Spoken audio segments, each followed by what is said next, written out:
અમુક મહેમાન મીઠડા હોય અને અમુક માથાભારે. તો હવે આ મૂવીના મહેમાન કેવા છે એ હજી સવાલ છે. તો મીઠડા મહેમાન મૂવીનું ટીઝર આવ્યું છે. તો આના આપણે સ્ટોરીની વાત કરીએ તો ટીઝરથી આપણને આટલી સ્ટોરી રિવીલ નથી થઈ રહી. ખાલી આટલું ખબર પડી રહ્યું છે કે આદિત્ય નામનો કેરેક્ટર છે એને કંઈ તો એવું મગજમાં ચાલી રહ્યું છે જેના કારણે એ પોતાની જાન લેવા માંગે છે, એટલે સુસાઇડ કરવા માંગે છે. હવે એ કેમ કરવા માંગે છે શું ખબર નહીં.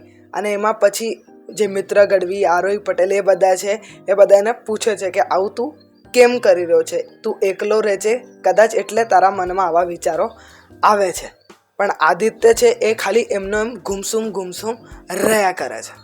તો હવે એ આવું બધું કેમ કરે છે, શું કારણ છે એના પાછળનું, એ આપણને કદાચ ટ્રેલરમાં થોડું ઘણું ખબર પડશે, નહીં તો ડાયરેક્ટ 18 તારીખે મૂવીમાં. તો ટીઝરથી ખાલી હમણાં આપણને આટલું જ ખબર પડી રહી છે. અને આપણે સ્ટારકાસ્ટની વાત કરીએ તો આમાં આપણને યશ સોની, આરોહી પટેલ, મિત્ર ગઢવી અને મિહિર આ આપણને જોવા મળી રહ્યા છે. આના રાઇટર અને ડિરેક્ટર છે ચિન્મય પરમાર. આપણે ટીઝરની વાત કરીએ તો ટીઝરની જે સિનેમેટોગ્રાફી છે એ મને થોડી પર્સનલી ગમી. જે રીતે એમાં કલર ગ્રેડિંગ વગેરે કરેલું છે એ મને પર્સનલી ગમ્યું, કે જોવામાં આઈ પ્લીઝિંગ લાગે છે, એકદમ મસ્ત લાગે છે જોવામાં. અને પ્રોડક્શન વેલ્યુ પણ હમણાં સારી દેખાઈ રહી છે. અને સ્ટાર્ટિંગમાં જે બીજીએમ વાગે છે એ પણ જે સીન સાથે સિંક્રોનાઇઝડ વ્યવસ્થિત થઈ રહ્યા છે. તો અટલકડા ટીઝરથી આખી મૂવીને આંકવી એ ખોટું કહેવાય.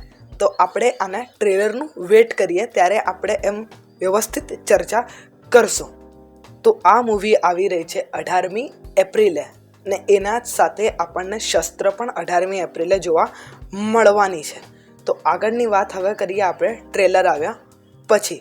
તો હવે તમે અમારા મીઠડા વ્યુઅર્સ બનીને કેટલા રહેશો? સબસ્ક્રાઈબ કરીને મીઠડા સબસ્ક્રાઈબર પણ બની જાઓ. આવજો.